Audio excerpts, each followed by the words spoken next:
What's up, people? In this video, Sam Dasgupta told me to do Stan Efferding. Who's this guy? It doesn't look like... I guess he's made a few videos in the past, whatever, month or so. Oh, more, actually. But before that, seems to not have been very active for 6 months or so. Anyway, I'm kind of curious as to what this is. Twice as effective as Metformin, which, if I recall correctly, is it for diabetics? For something to do with like blood sugar? Or is it a beta blocker? I don't know. Let me look this up again really quick.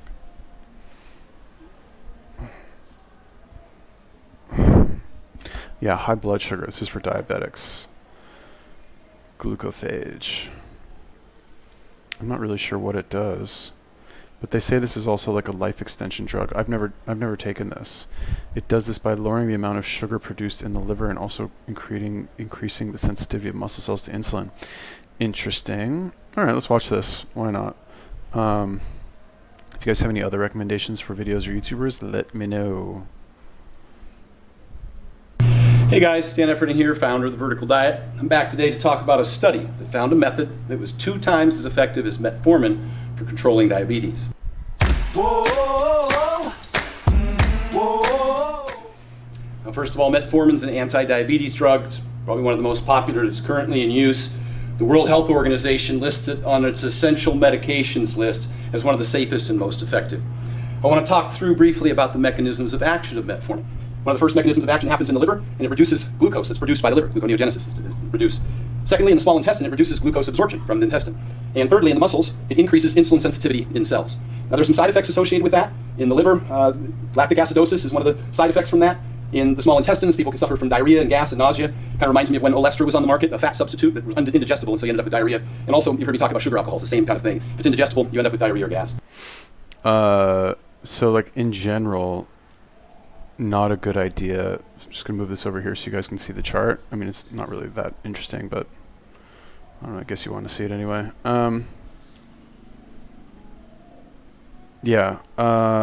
Generally not a good idea to touch anything that messes with your hormones.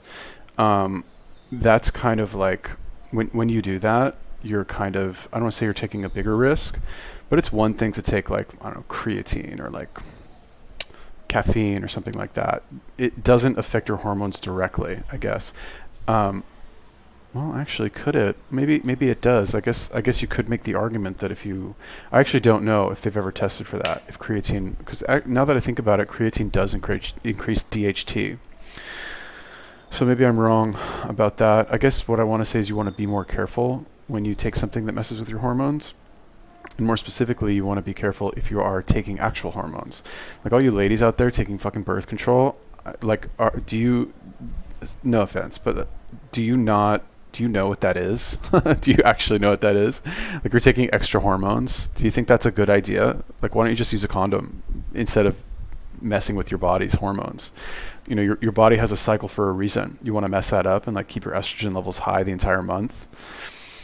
I don't know. No, I don't know. Maybe you like it, but aren't there like all kinds of like health issues with that? Right? It's not like a healthy thing to do. Anyway, what is he talking about? Like glucose produced by the liver is going to mess it up, or there's some side effects. Oh, also really quick, this like, you know, I know he put this in here. He seems like a fairly like well put together guy, but like the World Health Organization, I don't know. I kind of want to take what they say with a grain of salt because they're the ones who said like meat causes cancer, some retarded shit like that. Like, how dumb are you? Anyway, let's take a look at this. I wonder what this is. And in the muscles, it can cause some muscle weakness and pain. Having said that, as diabetes medications go, this is probably one of the safest with the least side effects. In the muscles, in particular, the metformin increases AMPK, which increases the number of GLUT4 receptors, so it can take in insulin directly, or take in glucose directly from the bloodstream without the need of insulin. So it's effective in that way. It also decreases B12, and so one of the good ways that you can compensate for that is using, say, 6 ounces of steak has 500% of your daily B12, or 3 ounces of liver has 3,000% of your daily B12. One of the things I want to talk about before we get to the study is the gurus in the industry. Some people might remember, hopefully it's not still happening, but certainly some 10 years ago, a lot of the gurus were talking about using metformin to increase insulin sensitivity as a performance-enhancing drug. Unfortunately, when you start limiting glucose produced by the liver and you start not absorbing your glucose from digestion from your intestines, that's not an optimal environment for you for performance, to produce strength or power or even endurance. And so it was bad advice. I myself tried it 10 years ago, and that's why I put out the video of medications that cause you to get weak. I talked about third-generation anti-estrogens can certainly decrease strength. Metformin's another one. This is not a good drug for people to be using for performance. It's used for as an anti-diabetic medication for preventing people from getting diabetes or to help diabetics use less insulin or suffer from less side effects from onset diabetes. So what is the method that they used, that they studied, that was twice as effective as metformin? Well, here it is. Turns out it was lifestyle. 10-minute walks. I've been promoting this for a few years. Wow, that's kind of hilarious. I mean, not hilarious. That's kind of insane. A 10-minute walk. It's kind of ridiculous. Like, how out of shape and like fat do you need to be to like go on a 10-minute walk? You know, I guess 150 minutes per week of exercise is 2 10-minute walks per day for 7 days a week. Interesting.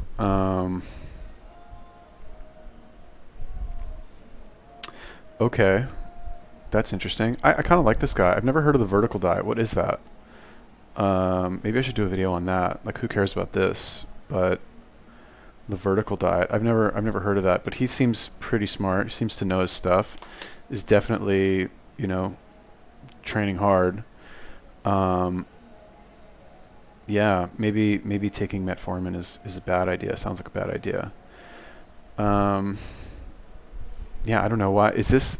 I wonder, is this like meant for bodybuilders, this video? Or is this for like unhealthy people to watch this? I'm not really sure. I don't know.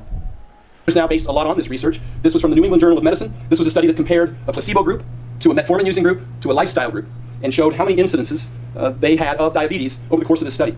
The placebo group had 11 cases of diabetes out of 100 people that were studied. Metformin group had 7.8, and the lifestyle group had only 4.8 incidences of diabetes out of 100. So that was a reduction of 31% in the metformin group. It was a reduction of 58% in the lifestyle group. What was the lifestyle? The lifestyle was 150 minutes of exercise each week, which is about 20, 25 minutes a day, and the exercise was a brisk walk, of all things. It also included a 7% drop in body weight, which is significant. A 300-pound person might have to lose about 20 pounds to comply with this, to get this benefit from the lifestyle change. Now, one of the important things to remember in terms of this lifestyle change is that frequency matters. And this study was done by Dr. Aaron Carroll, Healthcare Triage, where he actually talked about the study where as blood sugars increase, so does incidences of death, all-cause mortality. And along with all-cause mortality and death comes sitting. The more you sit, the more all-cause mortality that you incur. And just working out once at the end of the day doesn't seem to solve that problem. It was studied. And I'll link the reference to Dr. Aaron Carroll's video on Healthcare Triage, which is a YouTube site that has some excellent information that demonstrates that the frequency matters. If you move, say, 3 or 4 minutes out of every hour, or as I like to recommend, you take a 10-minute walk after each meal, you can decrease blood sugars and dramatically improve your health outcomes. So that's the solution for...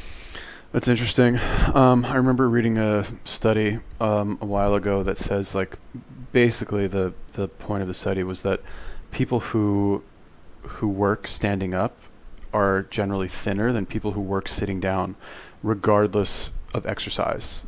Or well, I'm saying thinner. They said they had a smaller like waist size or something like that.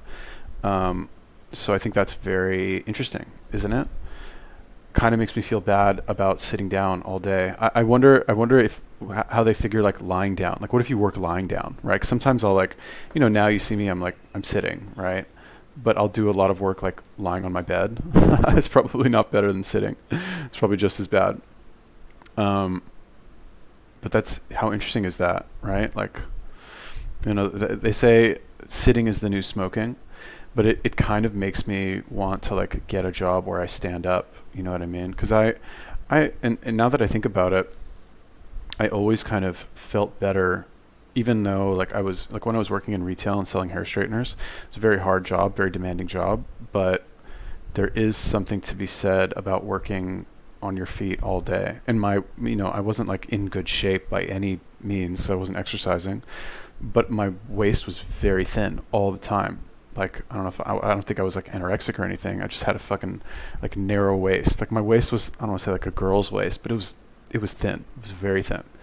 I think I got down to like, I could wear like size 30 or something waist. I'm like 6 feet tall. That's not that's not normal. And actually, now that I think about it, now that I've been sitting down a lot, like I'm not like getting fat or anything, but I do notice that it's a little I don't want to say regardless of what I do, it's hard to slim my waist, if that makes sense.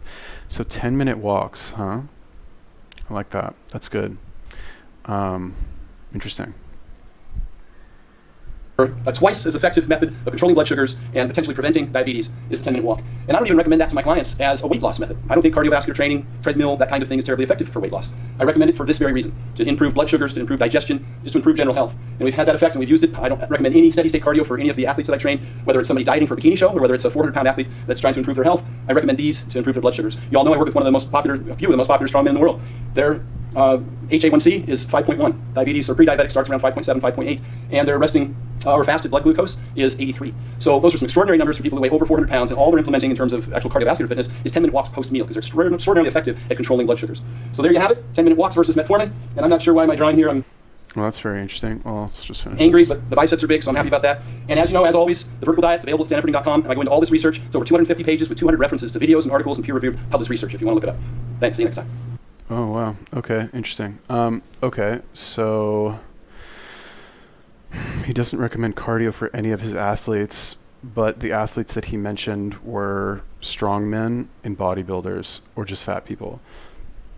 I think cardio is good for certain athletes, for sure. You can't not do cardio.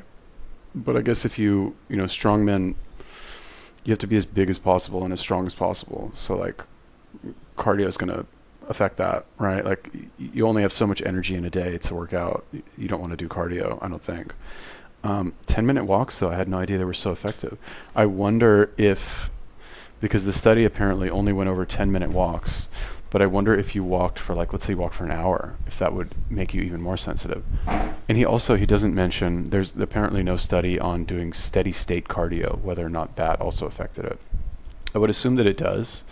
Also no mention of whether or not weight training affected it. So just because there's what I'm saying is, while it's possible that there's something magical about a 10-minute walk that does all this good stuff for you, it might not have to only be a 10-minute walk. I guess the reason they say 10-minute walk is because, as he said in the beginning, it's not necessarily it's not whether or not you work out once a day. You can still work out once a day and still have this problem. So it's basically you have to go. I guess then it is. Well, no, I guess that was that for diabetes that they controlled for? I'm not really sure. Anyway, long story short, you don't even fucking understand this shit. Just go for a walk, basically, is what he's saying. Okay, interesting. I wonder if he has a video on his channel about metformin, about fucking vertical diet. What's the best diet? Probably the vertical diet, isn't it? It's strange that he doesn't have a keyword in here about vertical diet. Okay, anyway, maybe I'll watch this one next. That was pretty interesting. He seems intelligent. Okay, if you guys have any other recommendations for videos or YouTubers, let me know. Leave me a comment. Peace.